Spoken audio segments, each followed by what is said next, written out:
Kain tayo guys. Kain tayo ng dinner. Ayan, ang ulam natin. Ito ay pritong galunggong at saka ginisang munggo. At meron tayong sausawan na bagoong na may sili at saka burong kamyas. Ayan. Ako po gumawa nitong burong kamyas, mga Kalchi Vlogs. Sa mga hindi po nakakaalam yan, masarap po yan. Partner talaga yan is buro. Kaso naubos na yung buro. Ayan. Tapos pigaan natin ng kalamansi.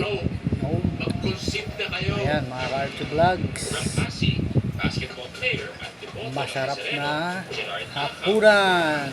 Simple lang, mga Kalchi Vlogs. Ayan. Yan. Using our bare hands. Tapos isatin natin yung sili. Yan. So, kain tayo, mga Kalchi Vlogs. Masarap po yan sa mga hindi nakakaalam ng burong kamyas. Ayan. Masarap po yan. So let's eat. Let's go. Let's pray.